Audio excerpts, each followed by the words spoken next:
they'll talk anyway. There you go. You're on. Might manage without this. You might not need it. How can everybody hear me just like this? No. In that case, let's put you on a stand. So if you're going to be standing up for the whole thing. Sure. Don't speak too close into it. So condense the mic. So you're blocking part of the screen. You have to be way to the side. If you get back far enough, we can see your There silhouette. you go. Right. Nice. Okay, so welcome everybody. I have to manage a little bit with the rule here. Manage distance to the left, I notice. We're going to talk about SAM a bit more in detail, and especially about fusion in this case. Not cold fusion, but hot fusion that we all know about. We all see the periodic table here. We've seen some examples during the conference, especially from Sapphire. And I want to focus on this fusion field because we feel it's extremely important, the things that we find in the structured error model. Just to show everybody, this is the periodic table, and the elements that we're about to talk about is, let's see, there's uranium, right there, 92. We're going to talk about tungsten, and we're going to talk about a whole bunch of lighter elements. Now why I put this up already is to point out that if you talk about transmutations from uranium and you find things over here in this row or the row above, everybody I think can intuitively already understand there's a big transmutation going on there. That's a big puzzle. Many experiments with cold fusion fields and other experiments as well. We see those steps, so they have to be explained.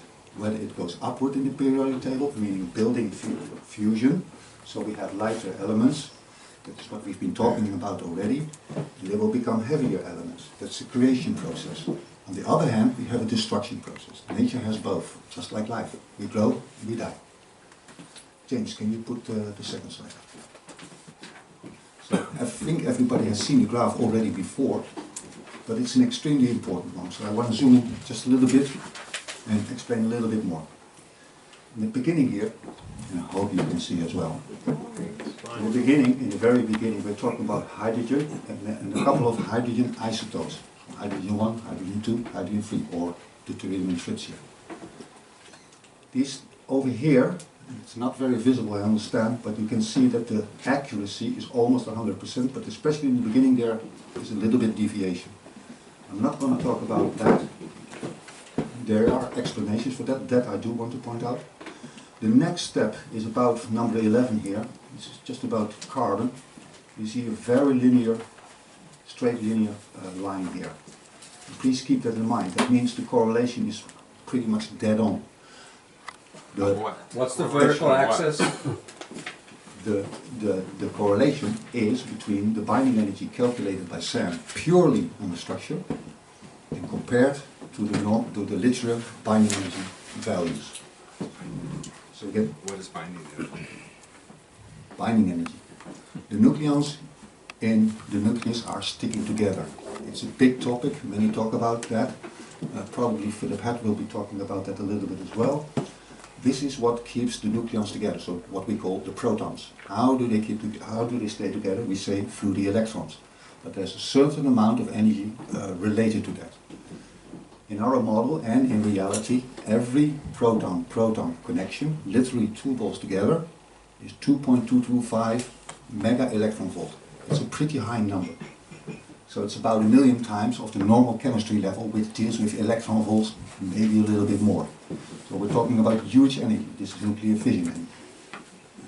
Then I want to point out that there are jumps.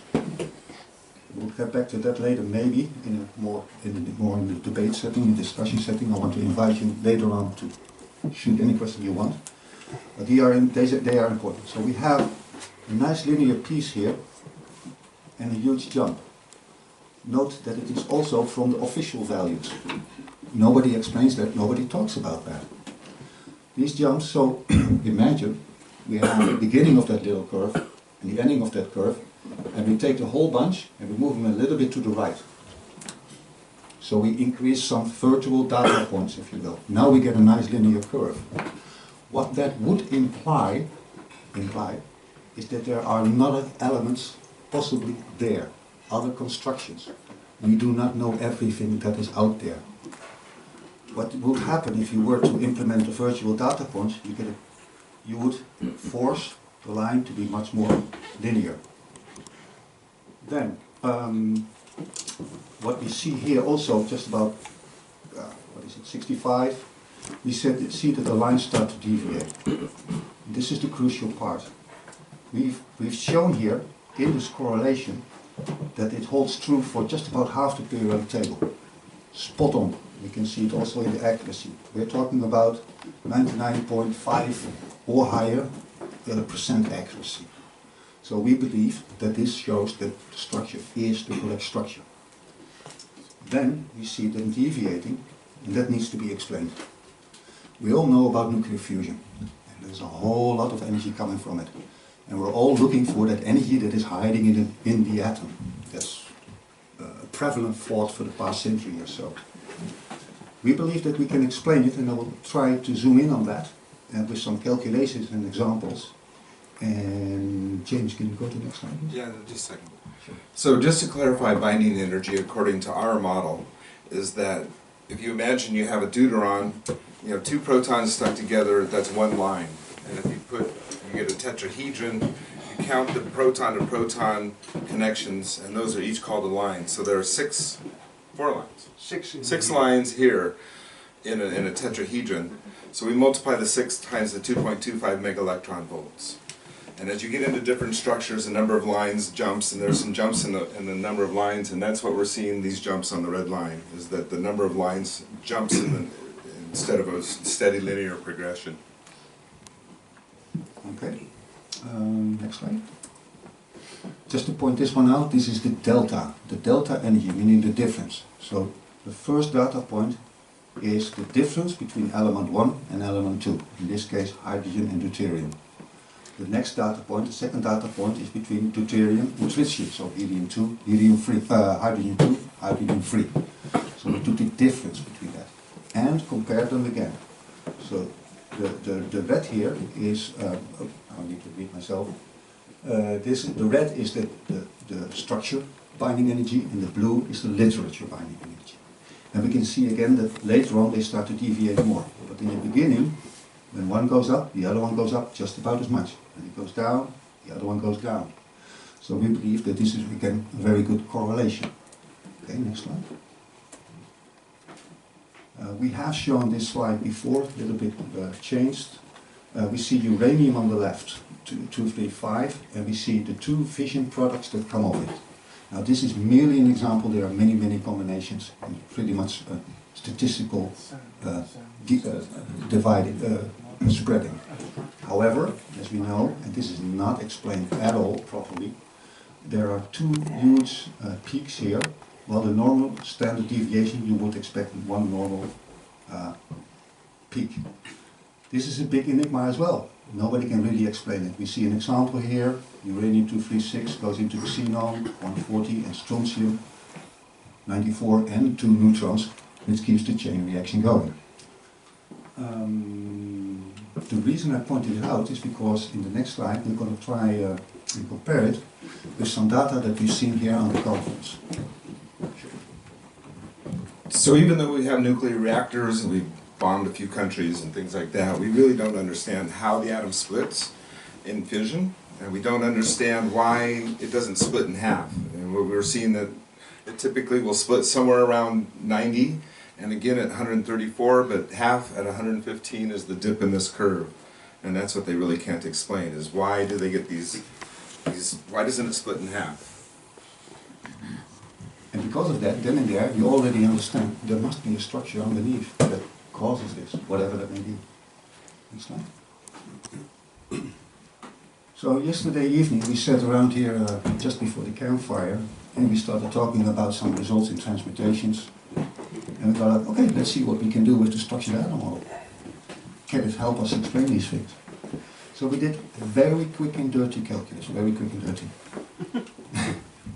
We said, first we started off with tungsten, because tungsten is not only in sapphire mentioned a lot, but in other experiments as well. So it's a nice one. It's just about as heavy as gold, another nice correlation there. But it's an absolutely stable element, so why would it even split?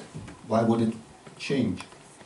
So we took two of the heavier elements, and James, can you scoot back just a sec to the first page with the periodic table? It's just a few minutes. I'm going to point out tungsten here, number 74, and the elements that we come off, we go back here. So we go back from 74, 73, 72, all the way from this one over here, 71, all the way to the left. That's where we find with number 57 and 58, lanthanum and cerium. These two were pointed out, so we took the liberty to take these as an example. Well, they came from Sapphire. The results that they presented at the results presented at the conference were that cerium and lanthanum were found, along with some other unnamed elements and things like that. And the reason we're working with tungsten is we're making an assumption here, in that they had an interesting meltdown of a tungsten probe. So we're thinking maybe they experimented with tungsten. So this is an assumption. Big one. The point is here that the change is pretty big. We're talking about a lot of nucleons coming off. So there must be an explanation for that. Let's see if we can find at least some of that. Yeah, let's go back to the other pages. Next one. No, keep. So the quick calculus would be 1A2, that's the number of nucleons, the number of protons in the nucleus. So tungsten has 182, and in the case of lanthanum 193, in the case of cerium 136. So we simply deduct those, and we're left off with the rest. And if you identify those, number 43 is calcium, number 46 is titanium. These two, I believe, were mentioned in the results presented by Sapphire. What I want to point out is to the next slide, please, James. Next one. Go back to the uranium first.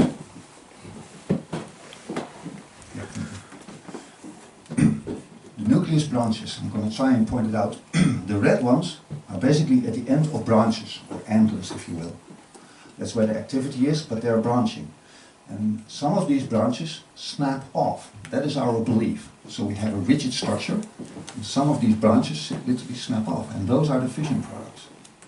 There's something else happening. You can see the nucleus here. This one is pretty roundish, pretty spherical. Not entirely, a little bit flattened, but spherical.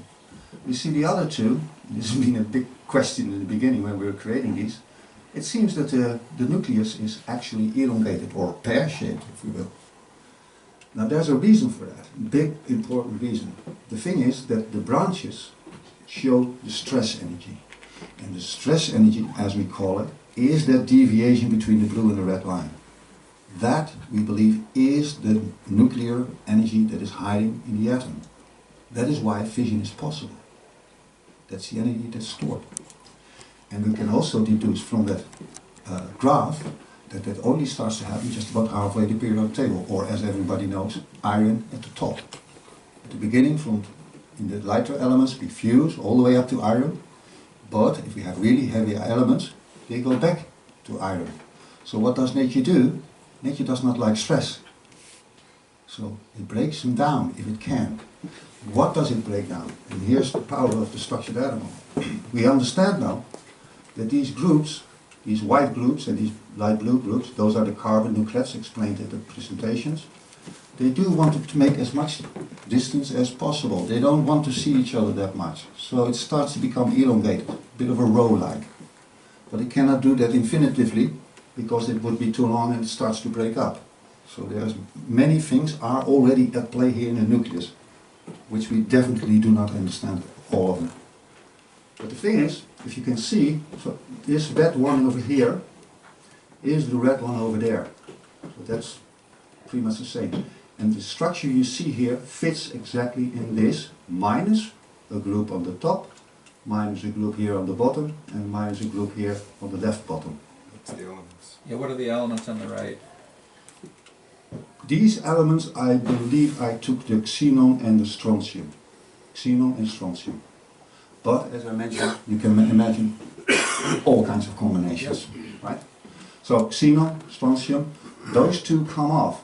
Now, it can be that one uranium decays into this one, plus a whole bunch of those breaking off branches, and or those branches that snap off because they are already so close, they cannot stay in the original nucleus, they break off, but they're already so close, they fuse back together. So now we see the complexity immediately occurring. There's fission and fusion going on in the same reaction, flow. They can change. The reason that those break off, especially those in the top here, in the bottom here, is because we already found in our binding energy data that they show the most stress energy. They are the most difficult to create. They are the rare earth elements. Ha! The rare earth elements show the most stress already. So to create them, the normal binding energy is simply there. That's the blue curvature we show with our structure. That's why it's too high between brackets. But if we start fissioning this in nuclear reactions, which one will break off first? Of course, the one with the most stress energy. The rest is just fine. That means the central branches, they snap off. This we can all confirm with data, but this is an ad hoc presentation, so it's a bit difficult now, and there are about 1,000 isotopes, so we need to create them all before we can do all. The thing is, this structure fits in there, and the central branches, they snap off because they show the most stress energy. So let's do some calculations with this, because now we're talking, can we predict it? Can we actually calculate that? So, just for those who are curious what he means by why does uranium split? And this is a big question in other atoms. There's another model where the nucleus, instead of being these branches, just a solid blob. And the physicist that came up with this model, one of his biggest questions is, how can a neutron hit that nucleus and break apart this solid blob?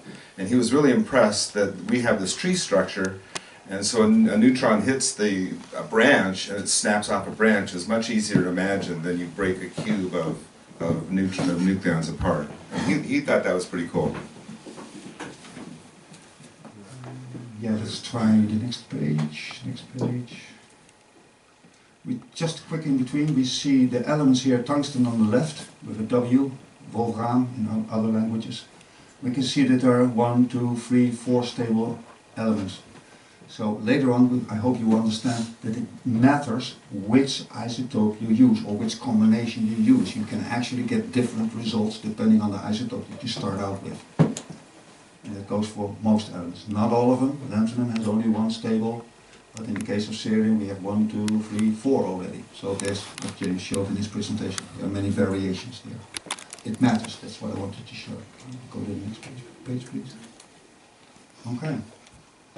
Let's start with tungsten. Let's start with our experiment right now. We have tungsten here, which already approaches uranium. It's already pretty heavy. What was it, 188 or something like that? 182. And uranium is 235, 236, so it approaches it already, and it has a lot of binding energy already. But these elements are utterly stable, they should not fission at all. Well, if we look at sapphire, we see these products coming off, and we see the tungsten product disappearing. So what is going on? First clue is, yeah, these branches break off, so let's take a look there. The lanthanum we took, and the cerium we took. Projected here and projected here. I put a third one at the bottom because there may be many other combinations and possibilities of the main structure still remaining. And again, you see on the left here, this purplish, and this one here, and some over here, they were broken off again. So what happens is we have this, again, these central branches with the most stress energy, they snap off. So what happens? We get a tungsten, we go to a cerium, but there are also the remaining products, and those are the lighter elements that we can show here. So we took the liberty of showing some that sapphire had as well, and there are many more. This is just a collection. But the thing is, you can imagine that a carbon would basically fit right there, or an oxygen would maybe fit right there, or a sulfur maybe came up off the top branch, and again, the breaking products that come off can also fuse again. At least that's our suspicion.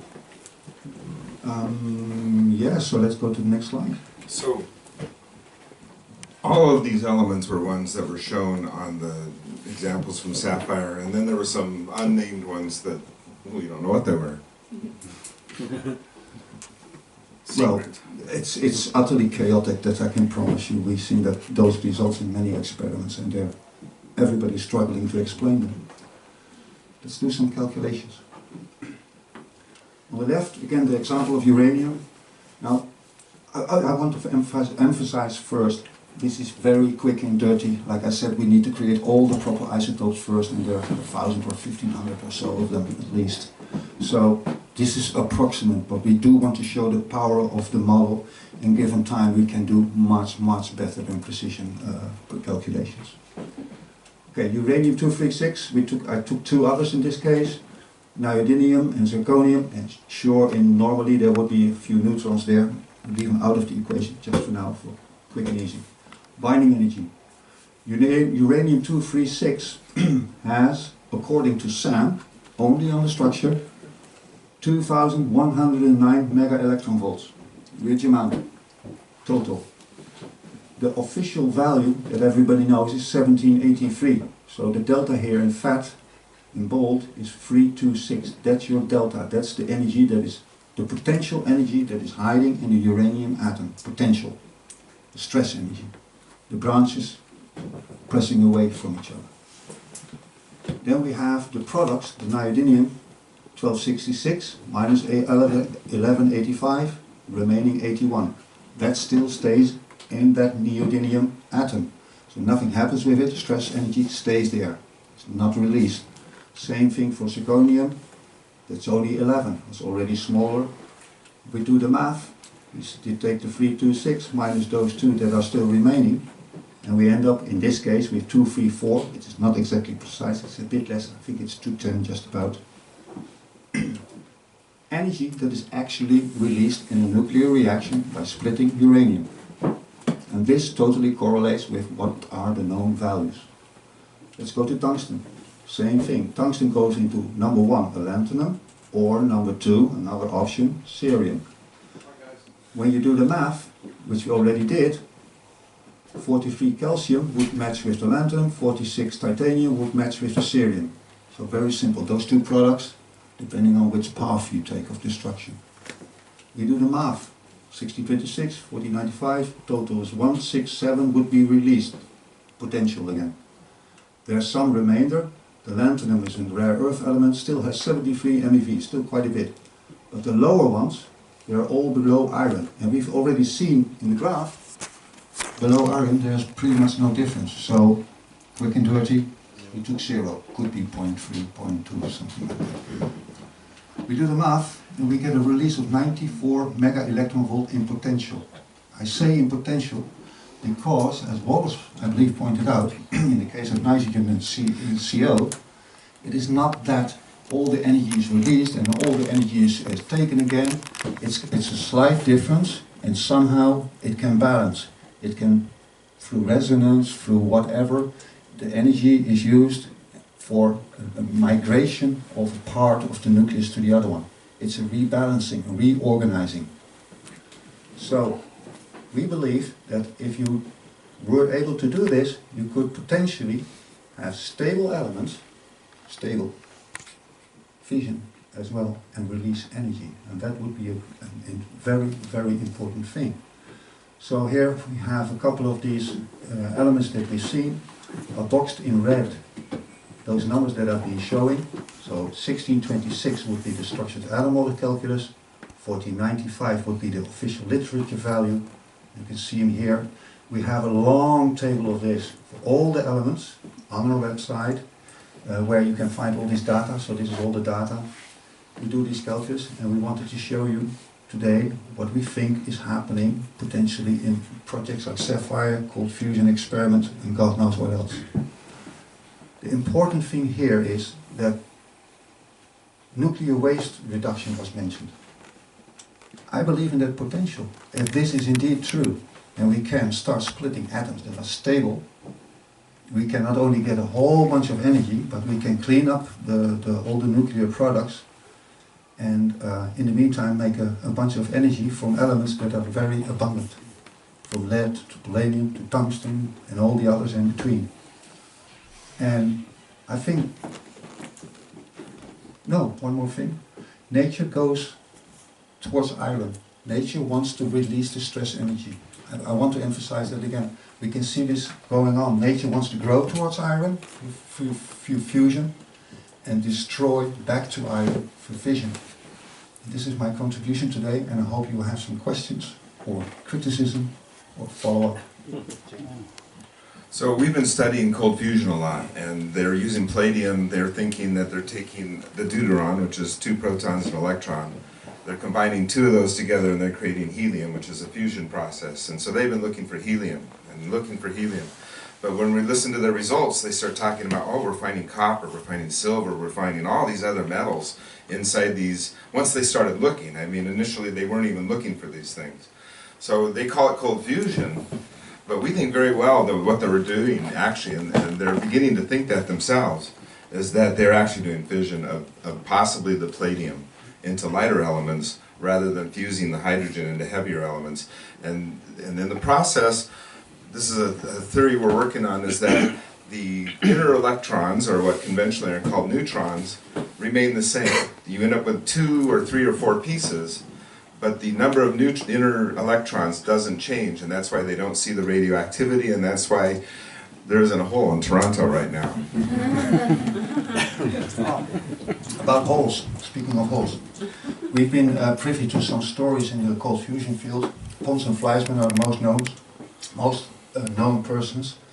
Before they came out with their results, there was a report of an accident whereby their small electrode was left on over the weekend to charge and to continue running, because these experiments took a long time. You want to know that they are stable and all that.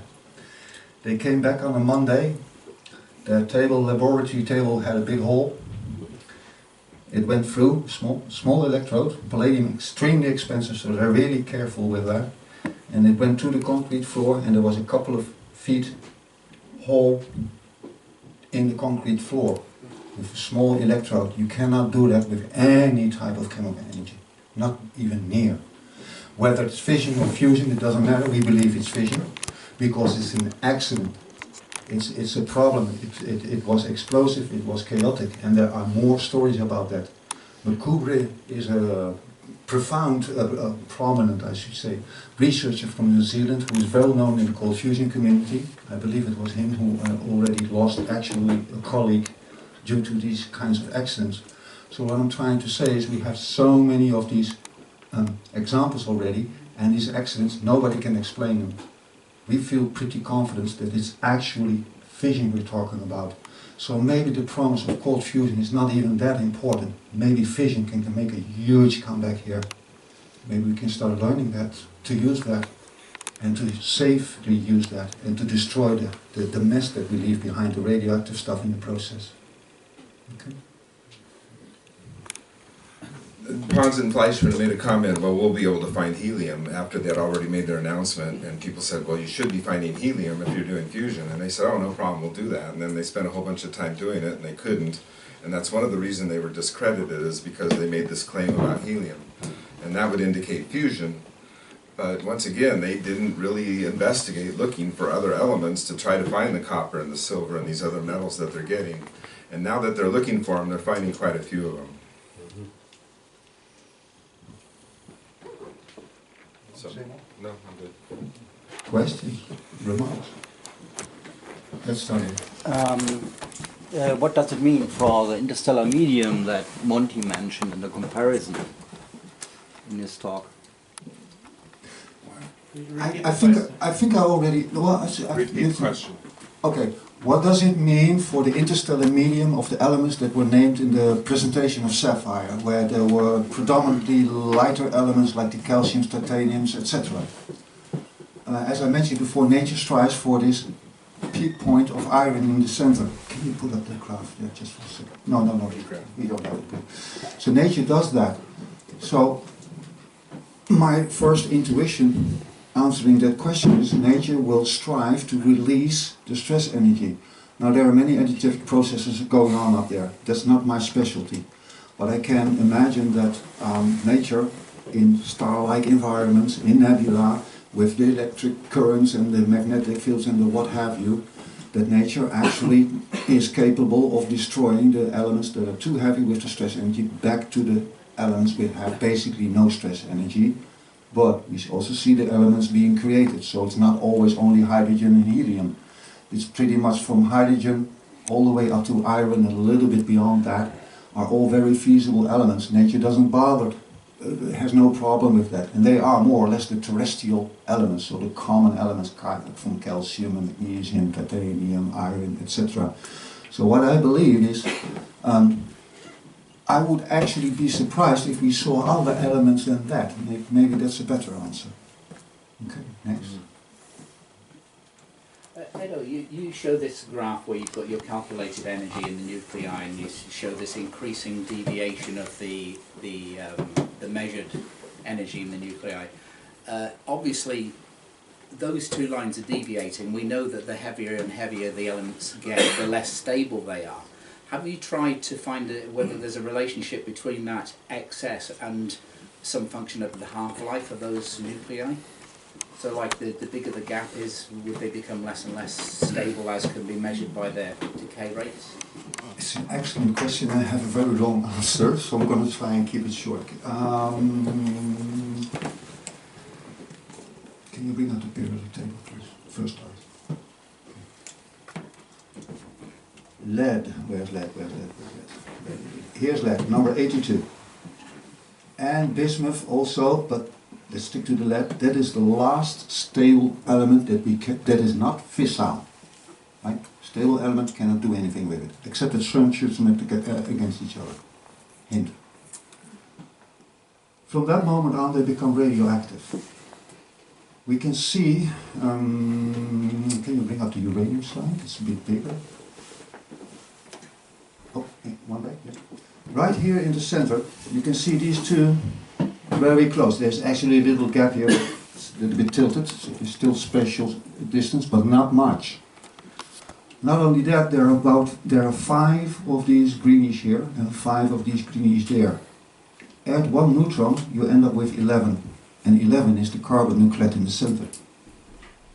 So we think that these branches can break off due to that collision point. This collision point, it's an actual collision point because the branches start to grow in each other, just like antlers can potentially grow in each other from the left and right. That's not good. They see each other way too well now. That means if we add 1 neutron, which is fission in uranium, these two start to interact. This collision point pretty much starts to happen just about the lead bismuth from that point on. Hence, all the elements above that are radioactive. Could you repeat your question? Yeah, it's really it's a quantitative question, really, whether there's a relationship between that energy excess and the half-life of the nucleus. So the point of this story that I just gave you is, beyond that we can see there's a collision going on, or they're way too close, and you can understand that if I add 1 more, it's a very quick reaction. We do have many other isotopes, including unstable isotopes, and there's definitely a relationship within the structure and the decay time. It's a bit intuitive, and I don't think I can convey that now because I have to go in so much detail then. And you probably need as many nuclei as possible, I suppose, to get. I can do it, but I really need a lot of time to point out many things. What I do want to say is, yes, there is a correlation with the decay time, so we can totally see, okay, this is a quick reaction.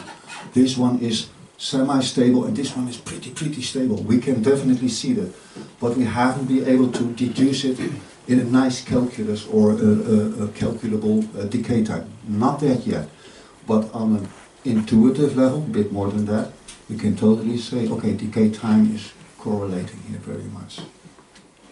Yeah, I'm trying to understand the concept of the stress energy. So were you saying that if we ignore stress energy, if we ignore that tungsten going to lanthanum and other things would be predicted to not give off very much energy, but if you include the idea of stress energy, then that transition would give off more energy?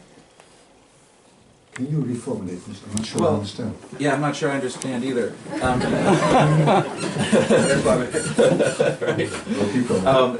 Is the stress energy that you're talking about, is that part of your model, and it's not part of how people usually think about nucleuses? Stress energy is a term we use simply for the lack of a better term, that's one. At first I really didn't know what to expect. I plotted the data, and at first I had like 40 elements, pretty linear, so I was really happy there. And then the deviation started to come, so I started to worry there. And then it really turned up. And then the worry turned around in, wait a minute, hang on. This is important, because that's why I point out the first part of the graph.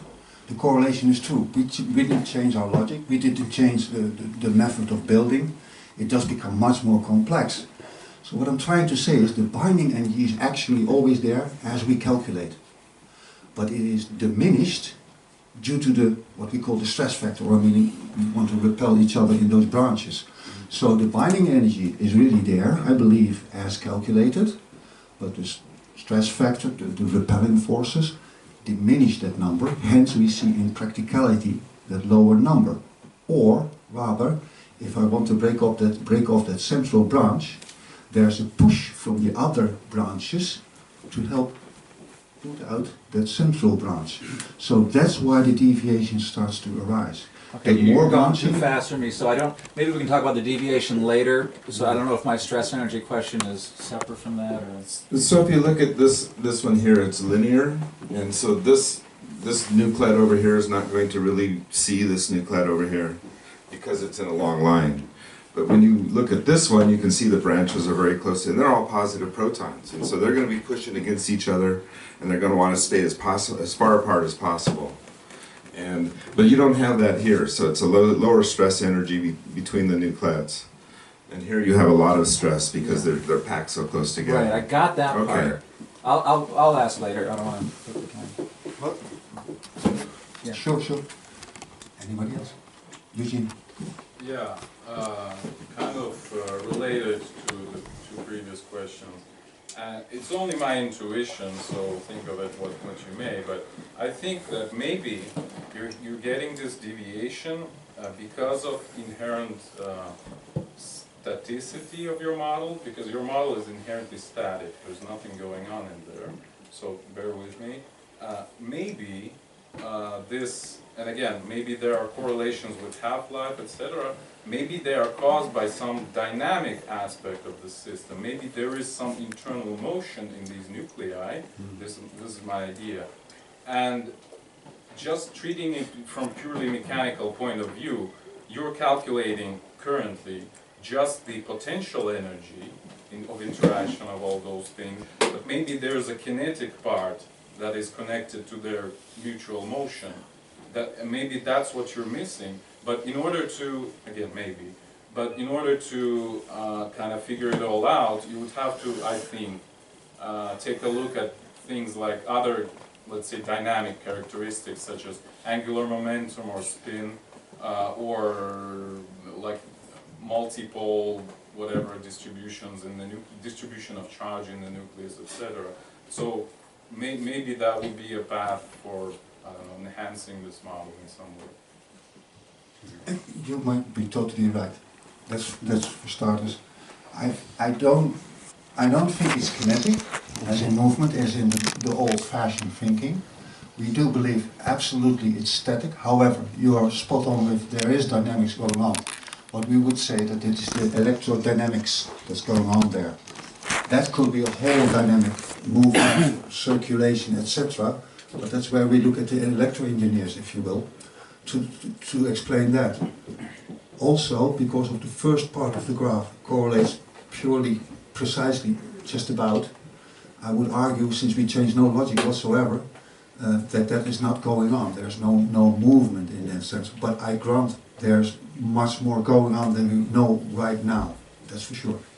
Just to add up, to reinforce my own point. Sure. So since these elements, these heavier elements are unstable, maybe there's more movement going on in there. That was my point, sort of. Again, you can be totally right. we don't want to say this is the utter truth. Absolutely not. What we are very much aware of is that we understand this ourselves very poorly. But we can identify certain things, and that's the task here. I think the forces at that distance would be so powerful that it's unlikely that there's a great deal of jostling or movement. I'm shoot me for it, but I'm a firm believer of the static atom model, and one remark on top of that. That does not mean nothing's happening, because the moment you change something, it will react, and it will react in such a way, which makes total sense, that it is self-organizing. The elements don't need our help to say I'm going to be this or that, or be stable or not stable. That's all pretty fixed, as we know. So that's one. And another one I would like to point out, which we are not seeing here and leaving totally out of the equation. I know you know this. There's outer electrons. And if you keep in mind the deuteron, which has been talked about a lot, so I hope you'll have that concept in your mind, that, let's just say there's one, I'm going to show an orbit of one outer electron. In the center here there are deuterons. There are deuterons there, many. And each deuteron has one outer electron. If I, in a very simple concept, say, okay, this orbital from one side of the, can you show this one? So on the left side of the deuteron is where the outer electron connects, but also on the other side. First of all, there's your uncertainty principle. There's a path, where is it? Or maybe it's spread out, I do not know. But the thing is, what I'm trying to point out, there is a connection of an outer electron to those nucleates in the center. They want to go out, but the moment it goes out, there's the other electron from the other branch coming in. So that could be the stress factor also. It doesn't have to be the protons. It could be both. So what I'm saying is, yes, there is much more going on. You are correct. And the outer electrons are much more uncertain, so they could definitely be movement. Hence, I follow your logic there. So that's another thing that we basically do not take into account right now. What you know, what I refer to, is that if you take away from certain elements all outer electrons, a stable atom can suddenly become an unstable atom. No, almost nobody knows this, but this is a fact in physics. So outer electrons do play a role in the stability of the nucleus, and I would argue we can see that pretty clear here. So we got, it's 3:05, one more question. Well, we got Neil in the back here.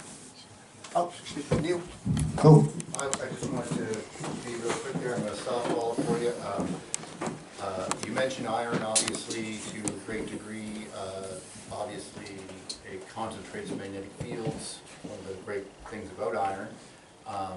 Plus, it does seem to be prevalent not only in the sun, but also in our ocean floors, as it seems to be bubbling up everywhere. Do you think that that is one of those stable products, and why that might be occurring because of iron?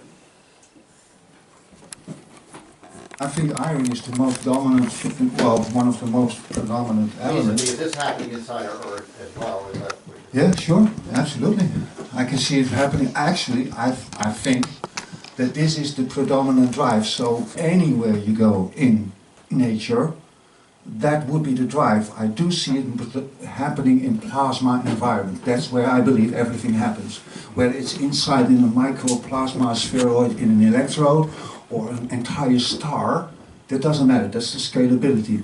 But so the charge level, if you will, the energy level is probably what dictates this. So think of, and this is a very simple concept, I'm not saying it's true, but if I elevate my ambient charge level, the central branches at a certain point start to come loose and break off because the energy is high enough to do that. If I were to elevate it, I would destroy the atom further. Something to that effect. Yeah.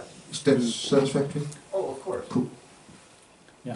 One more comment on it. So if your assumption is right, that this was done with tungsten, I can see that train of thought there, because last year the tungsten probe was evaporated. So if you want to repeat that, you would probably do something like laser anode with tungsten, And then, I mean, you also, if you remember, if you see those pictures of either zooming into the tungsten probe or zooming into the anode, this looked pretty similar. So I think it's really a good idea. And what it means, of course, is that you have a stable element and you add basically electricity, electromagnetism, add this energy. And this energy is just enough to break free, basically let that stress factor overturn everything else, and it breaks down. So this would be actually really be a clean way of do fission, and it means that it, of course, it happens in different intensity, probably all over the world, in every system, in a certain way. And it also explains, mind that number of 95, 94 MeV within the tungsten example, that actually now very clear why at 7% it already maxed out the thermal capacity of sapphire. Right. Hell, what, I mean, there was nuclear fission going on in that chamber. If you look at the tungsten probe, that's simply what we're referring to of the tungsten probe that disappeared. That was last year or the year before, I can't remember exactly now. Yeah. But Monty or Michael, I'm not sure, they showed these results of these elements. Yeah. And they were, again, those lighter elements that we showed on that other slide, and that's all below iron. But if you have a tungsten probe and you see those kinds of elements, you're left with only one possible conclusion. The atom simply fractured in pieces. We're talking about how and why, etc. So, yeah. Pretty cool. And maybe it's a really good suggestion for Sapphire. Again, I don't want to be sitting on their chair, but maybe they can sit on some, pick up on some clues here, as you suggested. Play with metals and anode and whatnot, lace it or make it of pure of it. Mizuno, I pointed out in Japan, has this nickel mesh. James talked about it. And they pretty much take the palladium, which is horribly expensive. They're really complaining about it. So they take the palladium and they rub it on the nickel, very, very thin. And they get that awesome result that I pointed out. So I would say you just gave Sapphire a nice clue there. You probably already done it. That's my assumption. Well, I don't know, but yeah. Thank you very much. Thank you for your Very attention. good.